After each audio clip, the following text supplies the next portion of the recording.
সুপ্রভাত বন্ধুরা। এখন আর বাজে প্রায় 11টা 10। আজকে হচ্ছে 26শে জানুয়ারি, আমাদের ছাদে ফিস্ট। তার আগে মানে অনেক কিছু কাজই হয়ে গেছে, সেইটাই দেখাবো। ব্লগটা শুরু করিনি, এই ব্লগটা শুরু করলাম। মা ভাতও বসিয়ে দিয়েছে এই পেছন দিকে, এই যে উনুন হয়েছে, ইঁট দিয়ে উনুন করে ছাদে রান্না হবে, ছাদেই খাওয়া হবে। সেটাই তোমাদের সাথে আজকে শেয়ার করতে এলাম। আর মা সেখানে জামা কাপড় উল্টাচ্ছে। কালকের জামা কাপড় ভিজে ছিল, কদিন ধরে যা বিচ্ছিরি ওয়েদার, আজকে মোটামুটি ভালো ওয়েদার। সব জামা কাপড় শুকনো করা হচ্ছে এখন। আর ওই সাইডে শুকনো হচ্ছে, এই সাইডে রান্না হচ্ছে। এখনও সব কিছু জোগাড় হয়নি, জোগাড়ও হয়ে গেছে। এই বৌদিমণি আমার এসেছে কিছু নিয়ে, কিছু কিছু জোগাড় নিয়ে। আর হচ্ছে যে নিচে সবজি বাজারে টমেটো নেই, টমেটো বলে দিলাম, দিয়ে হচ্ছে এই হলো ব্যাপার। চলো দেখাই উনুনটা। এই যে উনুনটাও জ্বলছে, দেখেছো? উনুনটা জ্বলছেও দেখেছো, কি সুন্দর। আমাদের শুকনো জ্বালন ছাদেই ছিল, সেইগুলো হয়েও গেল, জ্বলেও গেল। এই যে এখানে ভাত হচ্ছে, ওইখানে আলু এসে গেছে, ওইগুলো সব রান্না হবে।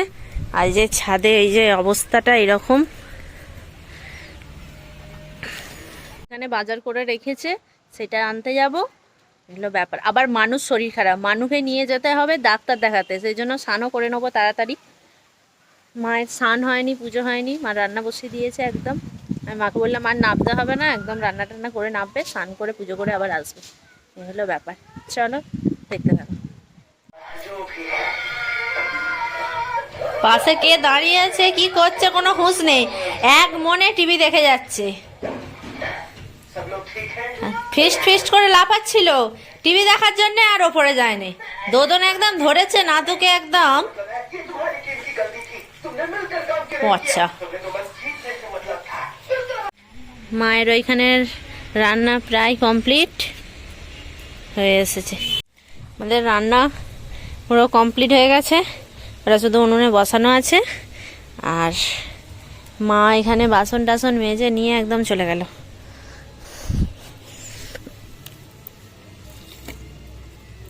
দেখো বাইরে জ্বলছিল, ভেতরে দিতে আর জ্বলেনি। আমার তো স্নান হয়ে গেছে, এবার হচ্ছে যে বাকি বাবুর স্নান হয়ে গেছে। মানুষকে নিয়ে দিদি ডাক্তার দেখাতে গেছে, এসে দিদি করবে। মাকে বললাম তুমি স্নান করতে চলে যাও, আমি আছি। আর তো নিচে যাওয়া যাবে না, যদি হনুমান টুনমান এসে যায়, ওই জন্য আমি আছি। এবার আমি রক্ষা করবো, তারা আসুক, এলে একসাথে সবাই মিলে খাওয়া দাওয়া হবে। তখন তো রান্না বান্না হয়ে গেছে, তোমাদেরকে শেয়ার করলাম। তারপরে এত লেট হয়ে গেছে, সবাই একসাথে খাবো বলে আস্তে করতে। বাবা যেহেতু বাগানে যাচ্ছে, আসছে, কারণ মাটি পড়ছে বললাম, এখানে পড়লো ওখানে পড়লো, সেই বাগানে পড়েছে, ওই জন্য এত লেট হয়েছে। 2টো বেজে গেছে, আর ভিডিও করা হয়নি। লাস্টে বাবা বলছিল একটা ফটো তুলে নিলে, আর ফটো তুলতে হবে না, সবার মোটামুটি খাওয়া হয়ে গেছে। খেয়ে পুরো ছাদ রাত ধুয়ে টুয়ে দিয়ে আড়াই 3:30 4টে বেজে গেছে। খাওয়া দাওয়া শেষ করে সব কিছু মোটামুটি শেষ। আর কিছুই শেয়ার করা হয়নি, এটাই বলবো বলে বলছি। আর দিদি বলেছিল বিকেলে বাগনান একবার যাবে, তারও কালকে থেকে শরীরটা ভালো না, সে ঘুমিয়ে পড়েছে। তাকে জিজ্ঞাসা করলাম, সে বললো তুই যা। আর আমার তো, আমি তো বাদই দাও, আমার কোথাও যেতে ভালোই লাগে না। ভাবি হ্যাঁ চলে যাই, তার আমার ভালো লাগে না, একা তো বেরোতেই আর ইচ্ছে হয় না। আর যদি দিদি যেত তাহলে যেতাম, বা আমাকেও যদি এখন কিছু পছন্দ করেও জিনিস কিনে আনতে বলে, আমি সেটাও পারি না। আমার ভাই যেন পছন্দ হয় না, না কি কীরকম একটা মনে হয়, যাই পারে হোক, এরকম ব্যাপার। তো আমিও গেলাম না, এখন শুয়েছিলাম, সন্ধে হয়ে গেছে, ওই জন্য উঠে পড়েছি, সন্ধে দিতে হবে।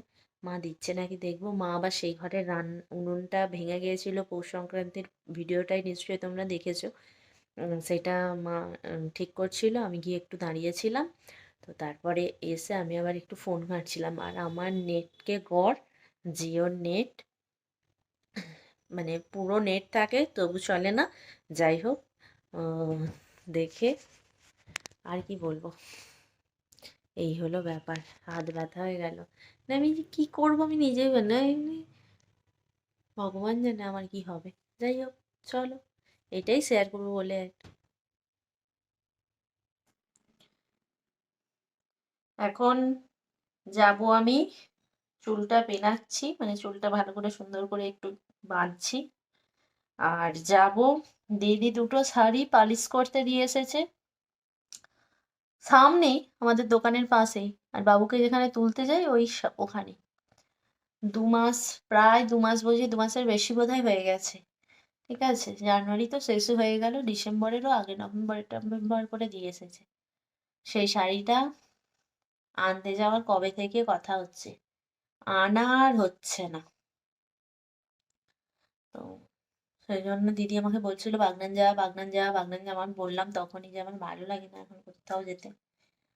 সেই হিসাবে মনে হলো যে না, শাড়িটা নিয়ে আসার প্রয়োজন আছে। একটা সাদা রঙের শাড়ি আছে ওতে, দিদিরই শাড়ি, হলে কি হবে, আমার বেশ সুন্দর লাগে শাড়িটা, এখনো একবারও পরতে পারিনি।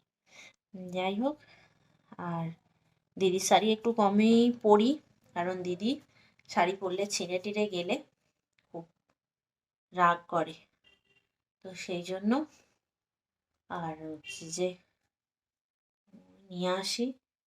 তার সাথে আমার একটা শাড়ি আছে স্কাই কালারের, আমার বৌদি দাদুর কাজে যেটা পরেছিল, অনেকবার পরা হয়েছে, তো সেই জন্য। এই যে আমি হেলমেটটাও পরে নিয়েছি, হেলমেট, মাস্ক, আর যে জামাটা পরেছিলাম ওইটাই পরে যাচ্ছে, শুধু চাদর গায়ে দিয়ে নিয়েছি।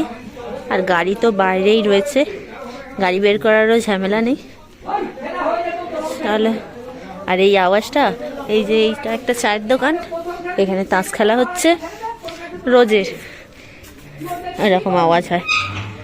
চলো,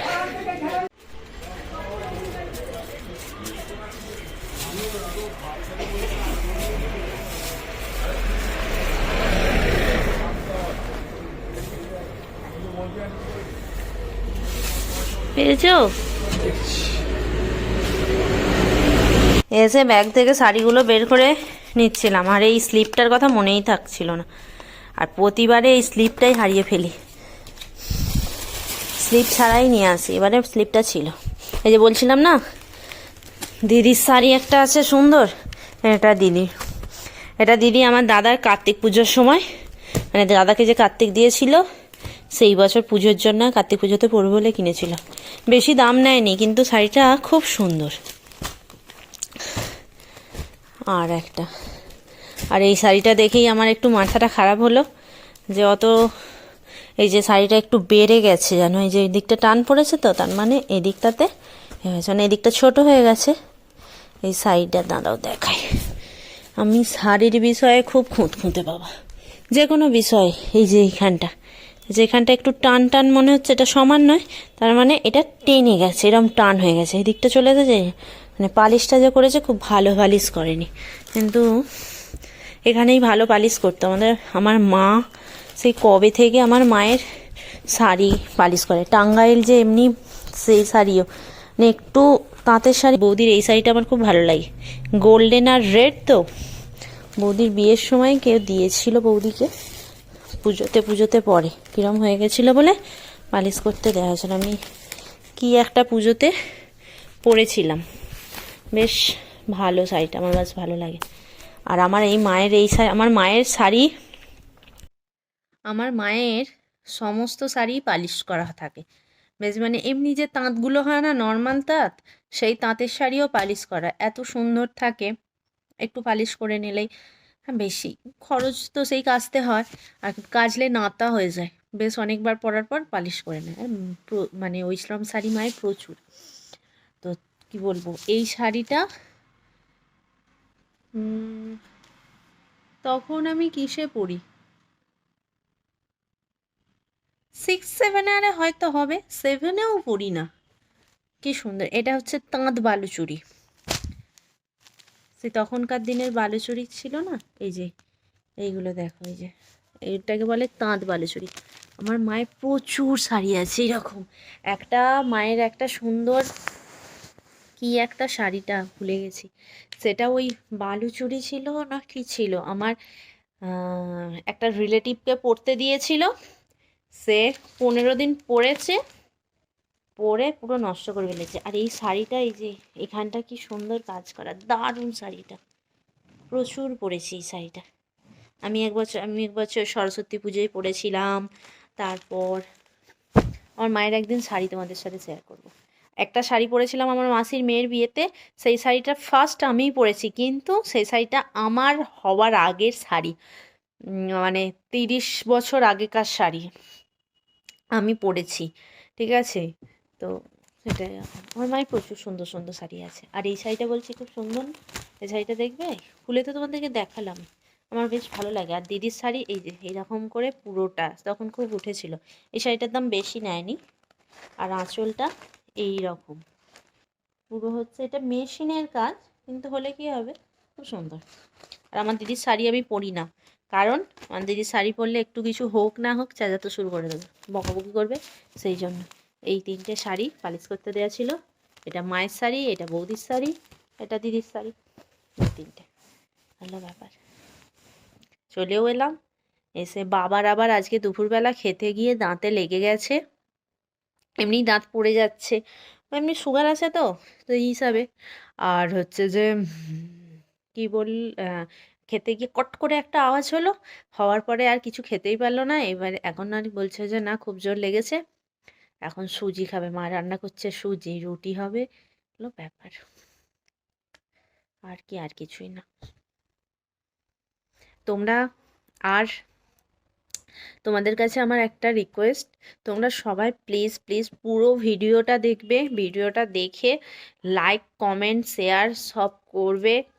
আর হচ্ছে কে কোথা থেকে দেখছো কিন্তু অবশ্যই জানাবে, তোমাদেরকে আমি অনেক ভিডিওতেই বলেছি, কিন্তু তোমরা জানাও না, মানে কেন জানাও না, আমার খুব জানতে ইচ্ছা করে কে কোথায় থেকে দেখছো। মানে একটু একটু একটু করে আমার এই ইউটিউব ফ্যামিলিটা বাড়ছে, তো সেই জন্যই জানার ইচ্ছা আর কি। তোমরাও জানবে আমি কোথা থেকে বলছি, তোমাদেরকেও আমি জানাবো আমি কোথা, তো মানে আমি কোথা থেকে বলছি, তোমরাও আমাকে জানাবে তোমরা কোথা থেকে দেখছো, দেখলে একটা জিনিসটা বন্ডিংটা আরও স্ট্রং হবে, তো সেই জন্যই আশা করি তোমরা আমার এই কথাটা শুনবে এবং কথাটা রাখবে, সেই আশা নিয়েই এইটা বলা।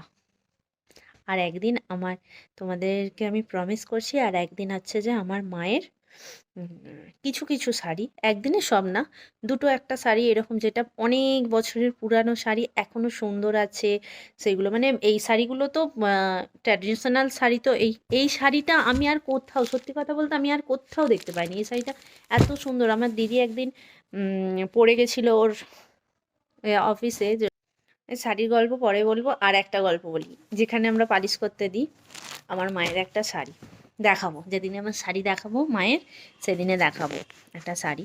আমি প্রায় বলি যে মা তোমার সেই শাড়িটা গেল কোথায়, তোমার সেই শাড়িটা গেল কোথায়, সেই শাড়িটা দিদি তুই কি পরে গেছিস ওই বাড়িতে, দিদি বলছে না আমি মনেও পড়ছে না। প্রায় 2 বছর পর এই কাকুর কাছে শাড়িটা পালিশ করতে দেওয়া ছিল, আমার মাথায় আছে পালিশ করতে আমি একবার দিয়েছিলাম, আনা কি হয়েছে, তুমি তো পরোনি মা, তুমি দাদার বিয়েতেও পরোনি, এতেও পরোনি, না সব কিছু, দাদার বিয়ে তো আবার অনেক বছর হয়েছে, প্রায় 2-2.5 বছর পরে আমি বলছি কাকু তুমি দেখবে তো এরকম এরকম টাইপের একটা শাড়ি তোমার কাছে আছে নাকি, একদম বাসন্তী যে কালারটা হয়, বাসন্তীর সাথে সবুজ। বলছে আচ্ছা ঠিক আছে খুঁজে রাখবো, 2-3বার বলে আসি, খোঁজে না।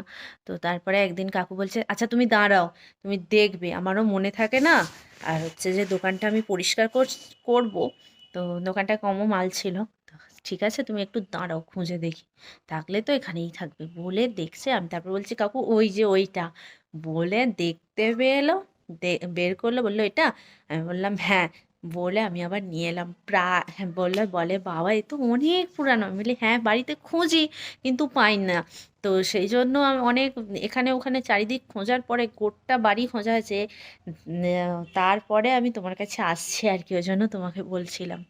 বলে যে বাবা ও এই জন্য, যাই হোক শাড়ির যাই হয়ে যাক, কাকু বেঁকে গেছে ঠিকই, কিন্তু দেবো না, যতই একটু বলে আসি যে এটা বেঁকে গেল, এটা যেমন বলে এলাম কাকু এটা যেন একটু বেঁকে গেছে, একে হচ্ছে একটু ভালো করে করবে, আমার একটা শাড়ি দিয়ে এলাম, ভালো করে করবে ভালো করে করবে, এই হলো ব্যাপার।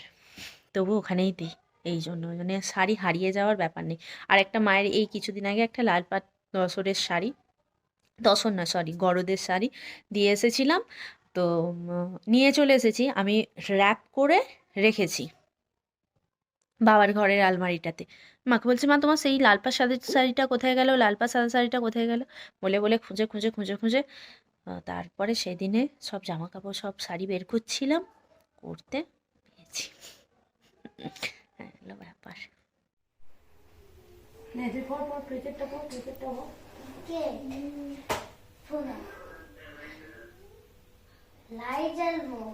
কেন?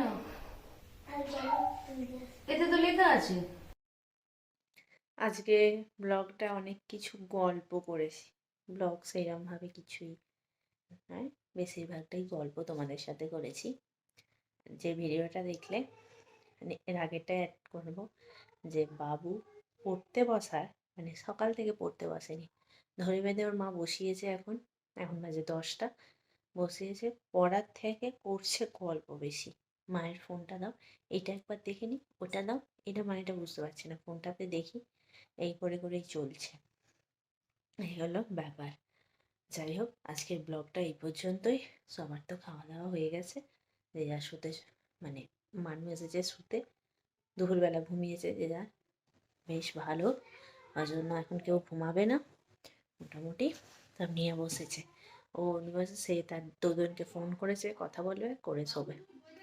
এই হলো ব্যাপার। আজকের ব্লগটা এই পর্যন্তই। লাইক, কমেন্ট, শেয়ার, সাবস্ক্রাইব করবে প্লিজ। নতুন যারা, তারা সাবস্ক্রাইব করে যেও, আর ব্লগটা সম্পূর্ণ দেখবে। বাই, গুড নাইট, ভালো থাকো, সুস্থ থাকো, আর হাসি খুশি থাকো।